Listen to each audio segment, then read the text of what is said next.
Well hello guys, welcome back to my another video. तो आज हम बात करने जा रहे हैं हमारे फेवरेट, हम सब के फेवरेट, जगत फेवरेट जनाब की। तो अभी उनका लेटेस्ट व्लॉग आज आया है और वो सफाइयाँ देते हुए नज़र आ रहे हैं, क्योंकि उन्होंने कल सुबह का व्लॉग आया और वो इतनी ज़्यादा परेशान दिख रही हैं और उन्होंने आज ही व्लॉग डाल दिया है। और पहले डाली उन्होंने एक स्क्रिप्ट बोली है जो कि लिखी गई थी काफ़ी बैठ के, जद्दोजहद करके।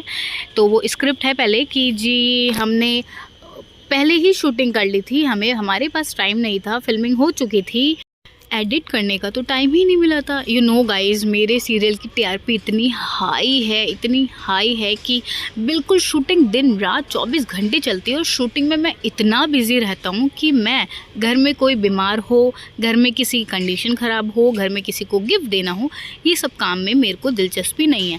लेकिन हाँ, कंटेंट तोड़ने में मैं बिल्कुल माहिर हूँ। एक सटाक कैमरा उठाता हूँ और मैं पहुँच जाता हूँ व्लॉग शूट करने। खाली एक केक तो आ जाए घर में, तैयारी मेरे को नहीं करनी होती है, लेकिन मैं वैसे आ जाता हूँ तुरंत से कंटेंट लेने के लिए। कंटेंट में कैसे छोड़ सकता हूँ? कंटेंट तो गाइज़ वो मेरा हक है लेना। घर में मैं किसी और को कंटेंट डालने नहीं दूंगा, चाहे मैं शूटिंग में कितना भी बिजी हूँ, चाहे मैं किसी की तबीयत पूछूँ या ना पूछूँ। लेकिन बर्थडे हो, ईद हो, शादी हो, ये सब व्लॉग्स आएंगे सिर्फ़ और सिर्फ जनाब के चैनल पे। जी हाँ दोस्तों, अभी करंट के व्लॉग उन्होंने आज ही डाला है लेटेस्ट, जिसमें वो बहुत ज़्यादा दुखियारे टाइप में स्टार्टिंग में नज़र आए कि मैं बहुत ज़्यादा परेशान हूँ। लेकिन मैंने व्लॉग शूट कर लिया आप लोगों के लिए। व्लॉग शूट हुआ है 6 मई को और सबा के साथ जो प्रॉब्लम हुई है वो ही है 8 मई को। तो गाइज़ मैं बताती हूँ आपको, ईद से पहले ही उनका मिसकैरेज हो चुका था, जो कि इन्होंने बाद में बताई न्यूज़, फर्स्ट ऑफ ऑल। और सेकंड थिंग कि उन्हें पहले ईद व्लॉग्स डालने थे, उन्हें पहले और सारी चीज़ें डालनी थी, जिसकी वजह से व्लॉग को बाद में दिखाया गया। जैसे उन्होंने बोला भी ना कि मैं व्लॉग रुकवा देता हूँ जब हम लोग पूरे स्टेबल हो जाते। भाई इतना बिजी होने के बाद तुम्हारा व्लॉग 4 दिन में आ जाता है, हर 4 दिन में आ जाता है। इतने ज़्यादा आप पागल हो चुके हो, इतना एडिक्ट हो चुके हो यूट्यूब की तरफ से कि आपको अपनी बहन की भी कोई परवाह नहीं है, उसकी भी कोई फ़िक्र नहीं है। इस सिचुएशन में मतलब अगर आप दोनों के चैनल खोल के देखोगे ना गाइस, तो बहन के चैनल पे दिख रहा है साफ साफ कि कितनी प्रॉब्लम अभी उसकी लाइफ में चल रही है या शफल्स हो रहे हैं उसकी लाइफ में। और वही अगर आप भाई का चैनल खोल के देखोगे ना, तो व्लॉग्स आपको मिलेंगे केक कटते हुए है, बर्थडे सेलिब्रेट करते हुए, केक कटते हुए, कंटेंट बनाते हुए, ईद की शूटिंग हुई बस दैट्स इट। बहन का क्या मसला है, मात्र 1 मिनट से ज़्यादा वो अपने व्लॉग में नहीं बयां करते हैं, क्योंकि जिस तरह से उन्हें फ़र्क बिल्कुल पड़ता ही नहीं है। अगर किसी भाई को, जैसे वो इतनी बड़ी बड़ी लाइनें हाँकते हैं लोगों के बीच में कि प्यार बांटिए, खुश रहिए, प्यार बांटिए, खुश रहिए, तो भैया अपने लोगों को तो आप पहले प्यार बांटिए। आप तो बस एक ही चीज़ बांटते हैं, वो है बद्दुआ।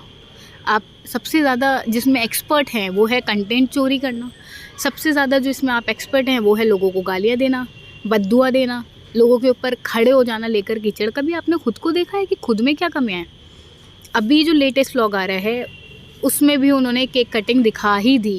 केक लगाते हुए पापा मना करते रह गए कि भाई मत लगा मेरे फेस पे केक, लेकिन उन्होंने नहीं माना। आप मेरे को गालियाँ बकते रहो, आप मेरे को कितना भी कुछ बोलते रहो, भले से मैं बहुत गलत हूँ गाइस, लेकिन मेरी वीडियोस पे भर भर के व्यूज़ आ रहे हैं और 4 दिन में एक व्लॉग तो मैं डाल ही देता हूँ लोगों के कंटेंट चुरा कर। भले से मैं अपनी बहन की कंडीशन पूछूं या ना पूछूं, लेकिन व्लॉग आएगा टाइम पे और आप लोगों को टाइम पे मिलेगा।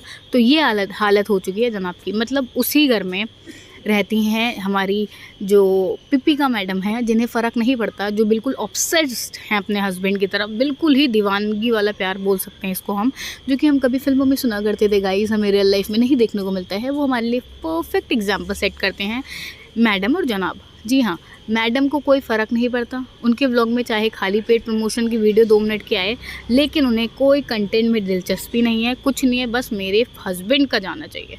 इतनी महान लेडी मैंने अपनी लाइफ में नहीं देखी। मैंने जैसे कि लास्ट व्लॉग में एक चीज़ बोली थी कि ठीक है दीपिका नहीं जा पाई उनके साथ, उनके ओटी वाले, मतलब यार एक चीज़ और मैं पहले बोलूँगी कि पूरी फैमिली ना केक कटिंग के वक्त सेलिब्रेशन करते हुए, नाजा खाला, बेटी खाला, अम्मी, सबके सब वहाँ नज़र आते हैं, केक कट होते हुए, गिफ्ट बांटते हुए, गिफ्ट लेते हुए, सेलिब्रेशन करते हुए। क्या कंटेंट वहीं तक होता है कि आप एक सेलिब्रेशन दिखा रहे हो अपनी फैमिली को इकट्ठा करके? यार किसी बहुत बड़े ने भी बोला है पहले कि दुख में कोई साथ देना, it is a important thing. कोई आपके दुख में कोई साथ खड़ा है, दिस इज़ इम्पॉर्टेंट, क्योंकि खुशी में तो हर इंसान आ जाता है। आप फैमिली का जो आप सेट कर रहे हो ग्राफ को अपने, उसमें क्या दिखा रहे हो? सेलिब्रेशन में आपकी पूरी फैमिली साथ होती है और सब आके ओटी जाते वक्त कोई भी पर्सन नहीं दिखता है, सिर्फ उसका मात्र हस्बैंड उसको ले लेकर घूम रहा है, उसके चेहरे पे प्रॉब्लम्स दिख रही हैं साफ साफ। लेकिन घर में तो भाई थोड़ा कंट्रोल कर लो, मत करो इतना सेलिब्रेशन, नॉर्मल कर लो। एक नॉर्मली भी आप उनको गिफ्ट दे दोगे, उनको नॉर्मल भी करवा दोगे तो समझ आता है इंसान को, यार घर की लड़की है वो, उसके ऊपर इतनी बुरी चीज़ पड़ी हुई है और आपको उस वक्त भी आपको कंटेंट की पड़ी है। मात्र कंटेंट के लिए आप कैमरा खोलते हो, 2 मिनट के लिए सबको बिठाते हो, सिंपैथी लेना चालू कर देते हो। और जैसे मैंने लास्ट व्लॉग में मैं कहने जा रही थी कि मैंने बोला कि हाँ दीपिका नहीं गई अगर ओटी के टाइम पे, ठीक है उसके लिए सेफ़ नहीं है। अभी कई बारी कोविड के केसेस दिखाई दे जाते हैं, सुनने में आते हैं, या फिर उसके खुद की भी पर्सनल रीज़न है क्योंकि वो भी प्रेग्नेंट है जैसा कि हमें दिखाया जा रहा है, तो चलो उनका समझ आता है। लेकिन उस आदमी ने ये बोला है, जनाब ने, कि भाई मैं तो बेफिक्र ही रहता हूँ क्योंकि मैडम है हमारी सब देखने के लिए। जिस दिन से मेरी शादी हुई है उस दिन से मैं मैडम पे ही डिपेंड होकर बैठ गया हूँ, चाहे वो करियर से रिलेटेड हो, चाहे वो मेरी फैमिली को संभालने से रिलेटेड हो। अब वो फैमिली मेरे से ज़्यादा दीपिका की लगती है लोगों को, और ये बात सच है। क्योंकि जैसे वो बोल रहे हैं ना स्टार्टिंग में कि भाई सॉरी और ये वो, कोई रिग्रेट नहीं है, कोई मतलब नहीं है, बस बर्थडे व्लॉग मैंने शूट कर लिया। तो डेट को इतने अच्छे से बटर वटर लगाकर पब्लिक को दिखाया उन्होंने कि ऐसी ऐसी बात है कि इस डेट को हमने सेलिब्रेट करा। उसके बाद मैं बहुत बिजी हो गया शूटिंग में, उसके बाद देखो मैं तो नहीं कर पाता हूँ, सभी जानते हो इतना बिजी रहता हूँ मैं, और ये है वो है। लेकिन मैं ये चीज़ ज़रूर, शूट करना नहीं भूलता मैं, कंटेंट चुराना नहीं भूलता मैं, सिर्फ बनाकर रहूँगा व्लॉग। ना तो अपनी बहन को बनाने दूंगा, ना ही अपनी वाइफ को बनाने दूंगा। घर के सारे कंटेंट मेरे चैनल पे आएंगे। भले से मैं आप लोगों से बड़ी बड़ी लाइन बोलता हूँ कि प्यार बांटिए, खुश रहिए, सब कुछ करिए, लेकिन मैं अपने घर में वो फॉलो नहीं करता। बहुत आसानी से दोबारा वो केक कटिंग करते नज़र आए, कोई उनके चेहरे पे कोई परेशानी नहीं दिख रही, हंसते हुए तो एक तो वो बता रहे हैं कि हाँ ये हो गया। और मैडम भी अब बहुत ही ज़्यादा चालाक हो चुकी हैं, जैसे कि वो पीछे बैठी रहती है सिर्फ एक मूर्ति की तरह, उन्हें कोई मतलब नहीं है, वो कुछ भी नहीं बोलती, चाहे वो लोगों को कमेंट पे रिप्लाई करने आए या कुछ भी करने आए, उनको अपने से मतलब है। बाकी वो चुपचाप बैठी रहती है, उसको कोई मतलब नहीं है तुम क्या बोल रहे हो, क्या कर रहे हो। और कुछ नहीं दिखाई दिया कि मैडम ने उसको समझाया या क्या करा, कुछ भी ब्लॉग में नहीं शूट हुआ। लेकिन वो बिल्कुल अच्छे से बटरिंग करके पब्लिक को उल्लू बना करके अपना दोबारा नया ब्लॉग लेकर आ जाते हैं, डेट को इधर उधर करके दिखा देते हैं पब्लिक को कि भाई शूटिंग होकर रखी थी, बस मैं एडिटिंग नहीं कर पाया था। इतना क्रेज़ किसको होता है भाई? घर में इतनी इश्यूज़ हैं, इतनी प्रॉब्लम है, सिस्टर हिल नहीं पा रही है, उसको डॉक्टर ने हिलने के लिए मना करा है, उसके बावजूद भाई को सब्र ही नहीं है, घर में कोई वही नहीं है। अब बात करते हैं अम्मी की।